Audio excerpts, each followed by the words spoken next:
What's up, YouTubers? So I got another fun video for you guys today. We're going to be doing fillet welds on 1/4" plate with 6013. This is part, I think, 7 of my How to Stick Weld series. We're probably going to do a couple more with 6013 rods. Again, the whole theory of it is that I know that rod will run on your machine, and we can all be on the same page while we're learning here. So whatever machine you got, you can weld with the same rod that I have, and you should get similar results once you get it dialed in, and that's the whole point of it. After these next couple videos, we're going to get into welding with 7018, 6010, 6011, ton of other rods as well. But for right now, we're going to stick with the 6013. So anyways, I'm going to be doing all sorts of fillet welds. We're going to be practicing with 1/4" plate. So let's get into it. I don't mean to kill the lights here, but I'm going to get right into it and show arc shots. So this is 6013 1/8" rod run at 120 amps. And I'm welding this fillet weld. Everything goes pretty well in this. Let's watch it.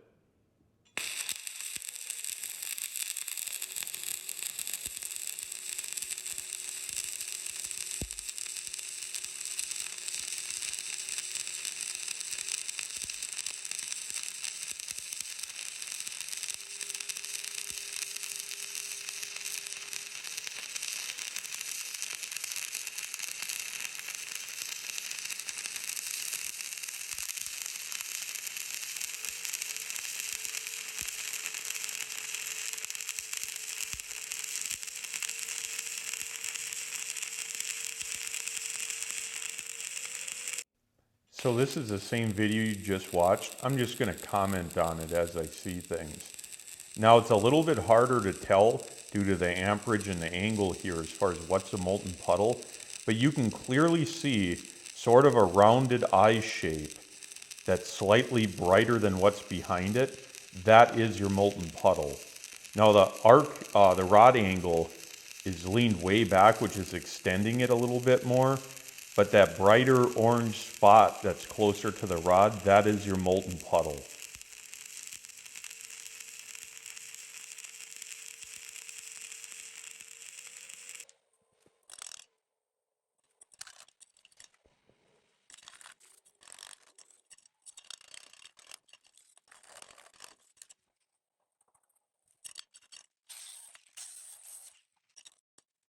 So let's look at this guy.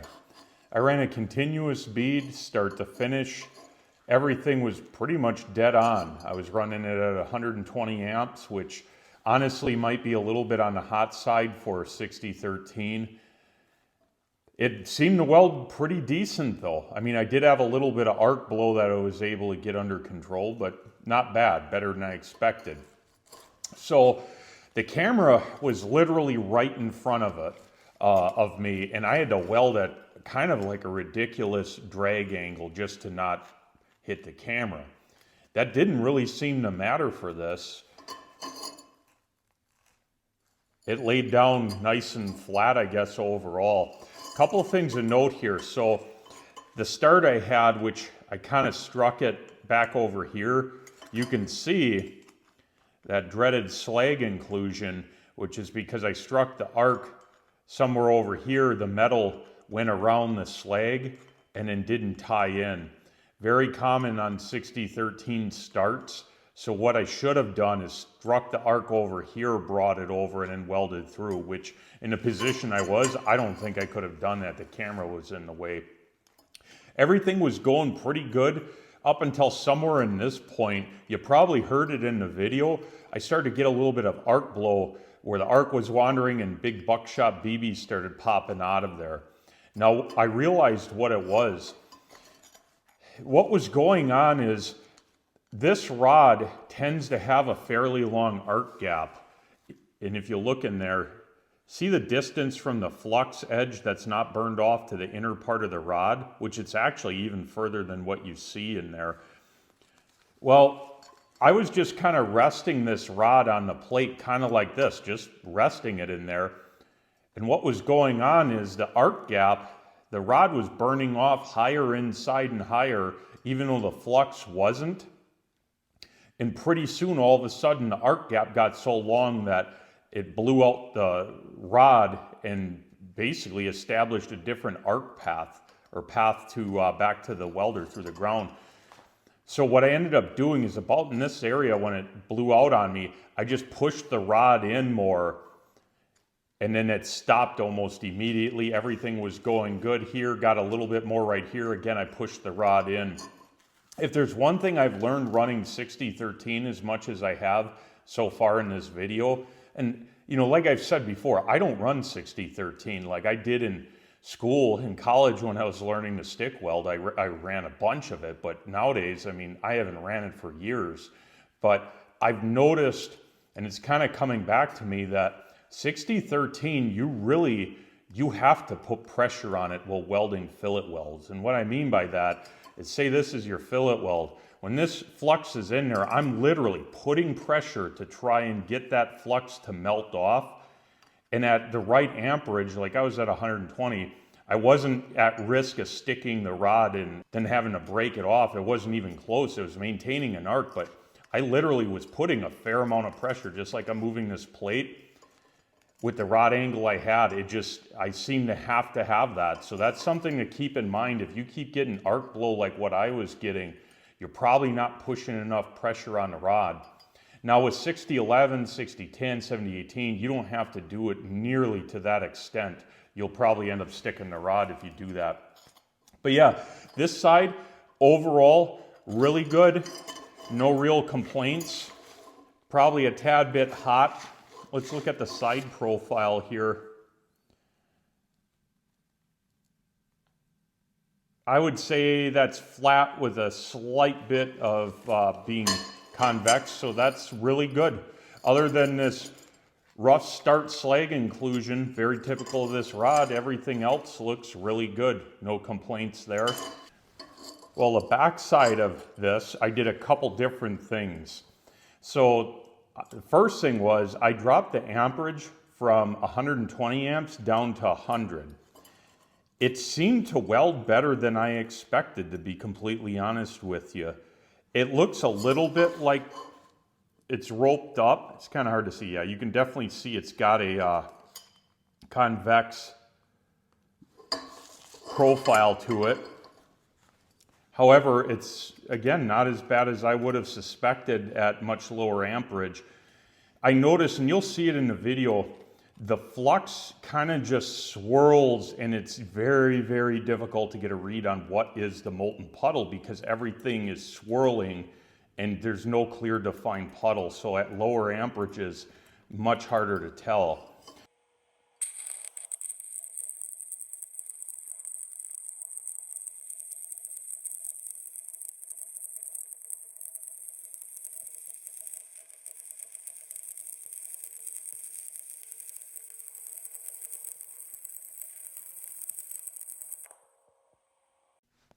So here's the same video.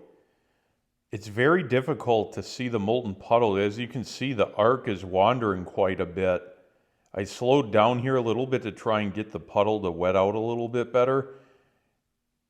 But the arc is definitely wandering a little bit, and it's just really too cold for this plate.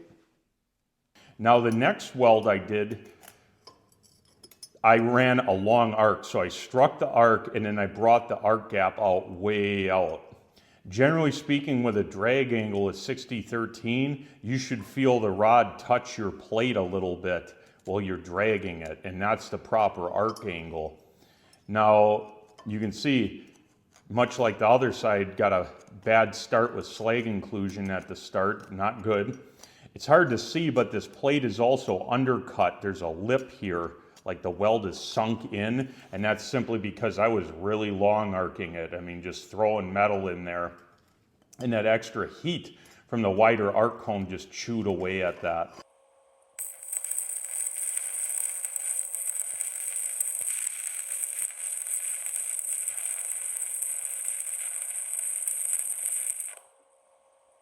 So this is the same video. You can see how far away my rod is. It's like a 1/4 inch. I'm still depositing a weld, but there's absolutely no control over it. Then I moved to this, and this is too fast a travel speed. Now I still had it at the same amperage, 100 amps, struck the arc, and I was just moving far, far too fast. And you'll see that in the video that because I didn't speed anything up, much, much faster. And look what happened. When you go too fast, especially at lower amperage, your arc is just gonna wander to one of the two plates, and then the slag, or excuse me, the liquid flux is gonna go where your arc isn't, fill that in, and then turn the slag. So look at all of these nice little cute slag inclusions here. If you see a lot of these on your weld, like say you did a fillet weld just like this, and rather than looking like that, it looked like this, your travel speed is probably too high. Cut your travel speed in half, try it again. If you're still getting these, even at a reduced travel speed, up your amperage. That will definitely, should take care of it.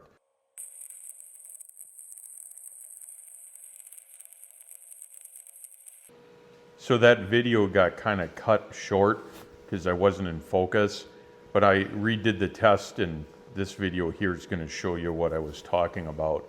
You can clearly see how fast I'm moving, and none of this is sped up. This is all real time, so let's watch it.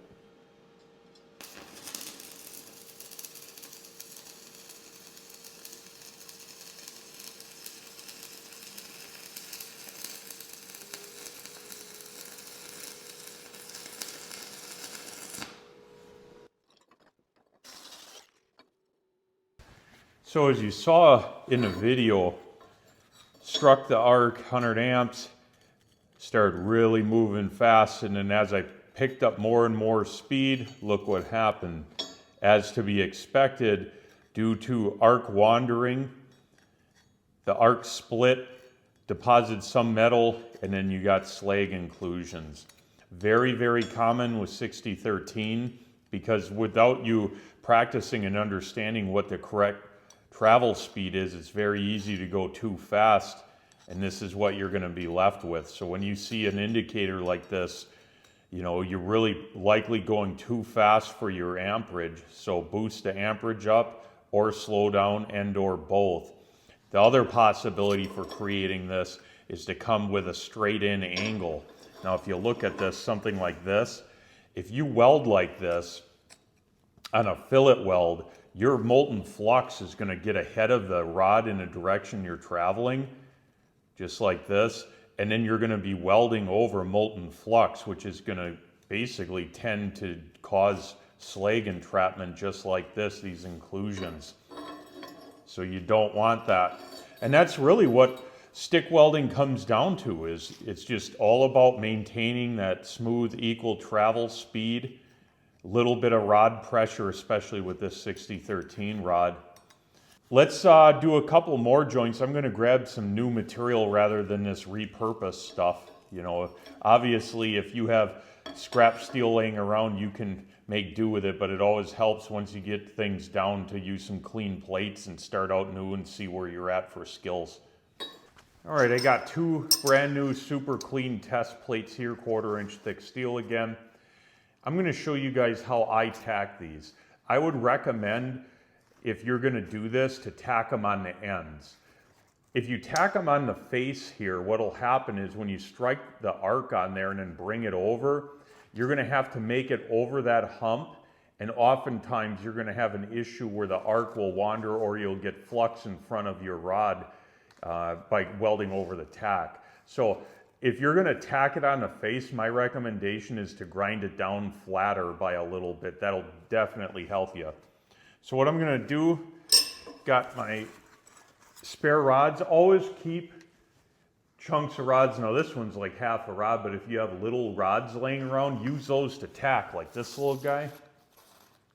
Use that guy to tack weld. There's no reason to get rid of it at this point. So I'm going to come here, tip it up.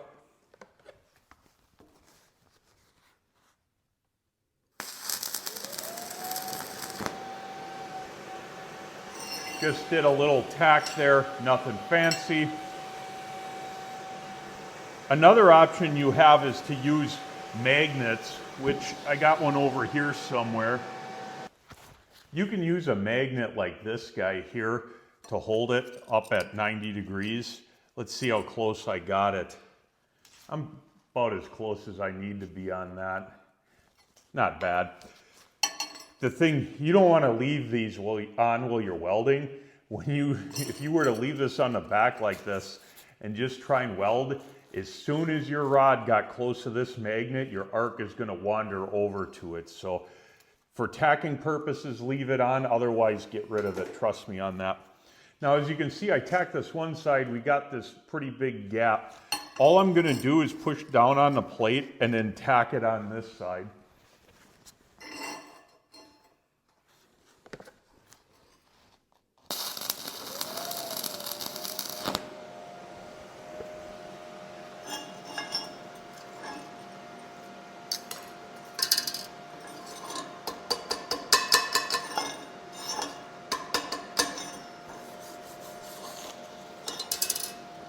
We have a little bit of a gap in there, not the end of the world. It'll weld just fine. Got our nice little tacks on the end. We are ready to do a weld on this. Now, I'm not going to do arc footage of this. You're going to watch it in real time so you can watch my hand position and everything. You're not going to be able to see much, but just pay attention to the sound and the amount of sparks that are coming out of here. You can see a lot of things are going wrong.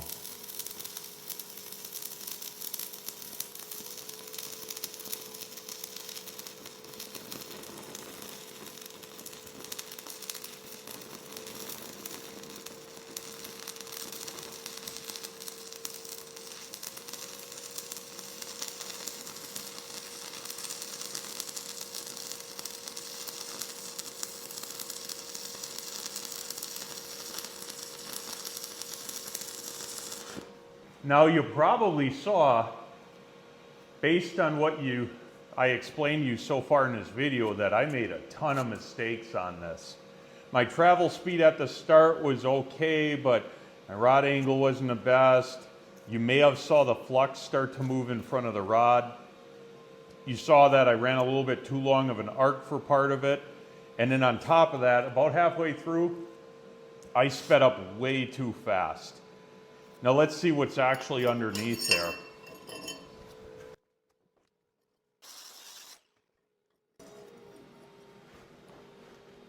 About the only thing that looks good is about the first 2.5 inches. After that, you can see the long arcing problems, slag inclusion where the flux started running in front of the rod.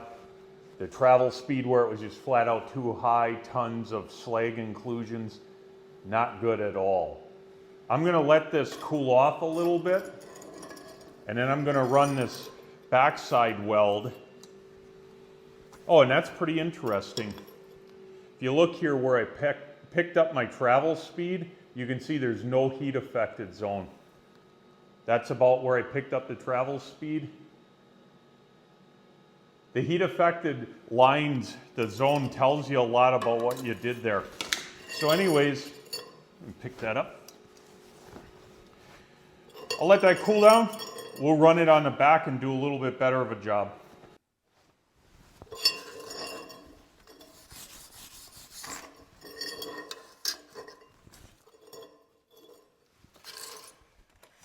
All right, that's cooled down quite a bit. Same settings, 60 13/8 inch rod, 112 amps.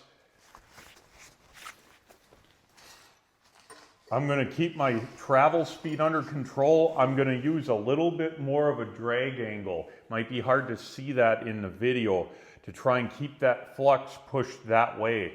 This rod does not really like a straight in angle. You're going to have issues.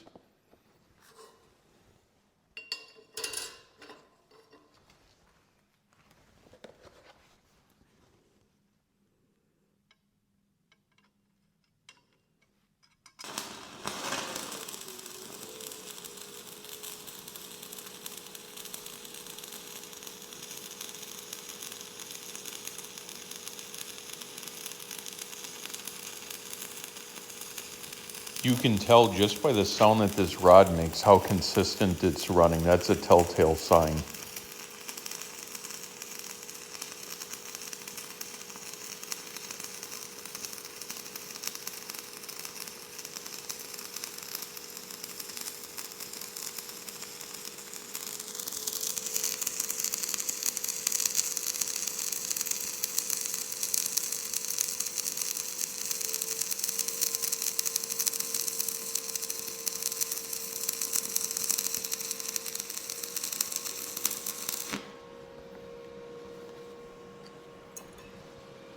Now that ran a lot better.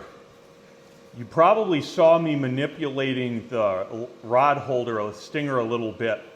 So as I got to welding, the rod started to get a little shorter in order to keep the angle, trying to tie more into the top plate.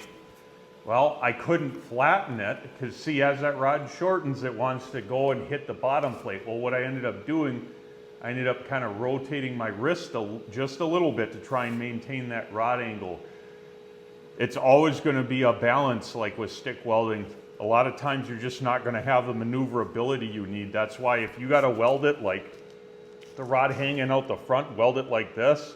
If you have to weld it like this, whatever you have to do, you need to maintain that proper rod angle. You also saw that once I got the puddle established, I had quite a drag angle on this. I find with this rod, like this is, you've heard this a million times from me, but I'm telling you guys, I find that it really runs the best with a pretty decent drag angle on it. And I'm really pushing it on there, like there is pressure on that rod. You probably saw the plate moved a few times away from me because that's how much pressure I'm putting on it. I don't seem to be able to stick this rod. My arc force setting on this welder is very low, like what you would expect for 7018. If the arc force is high, I definitely could stick the rod eventually because it would burn the flex off, but you want to jam it in there. I can tell you already that this weld is not going to have the defects that the weld on the other side had that I did, but let's take a look at it. The first thing you notice, the flux pretty much peeled itself. I mean, there we go. Let me brush this.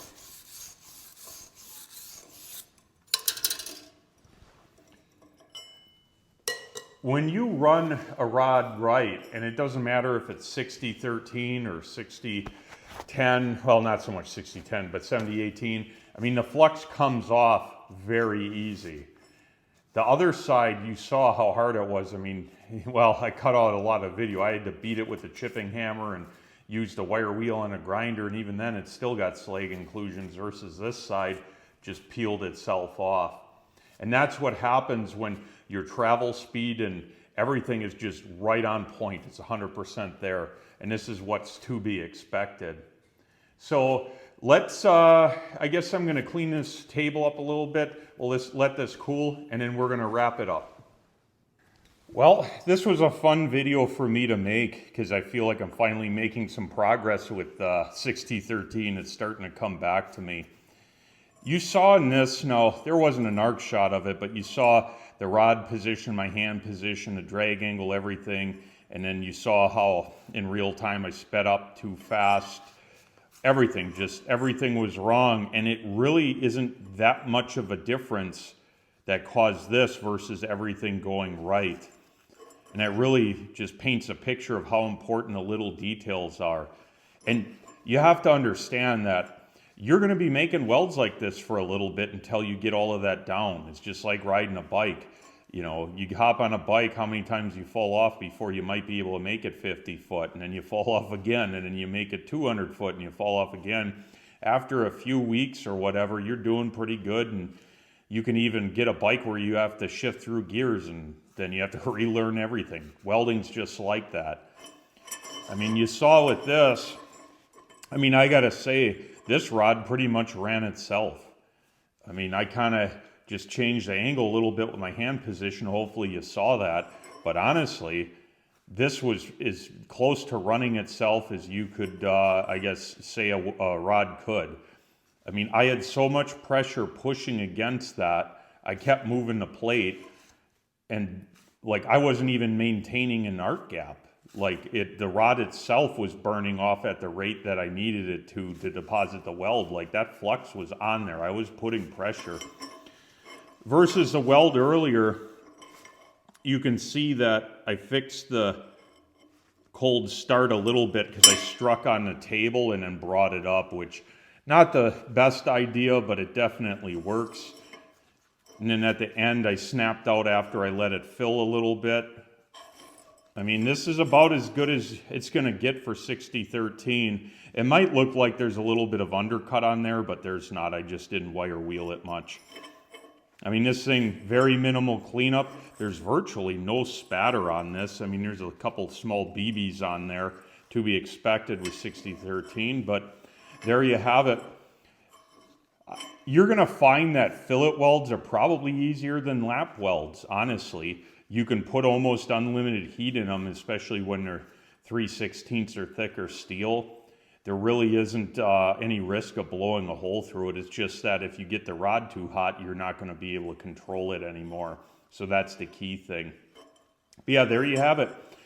I will do a cut and etch in this and post it at the end of the video, just for you guys to look at this to see, because I'm always curious. I want to know what's inside, right? I'm sure you do. Anyways, if you got any comments, questions, concerns, you know where to put them.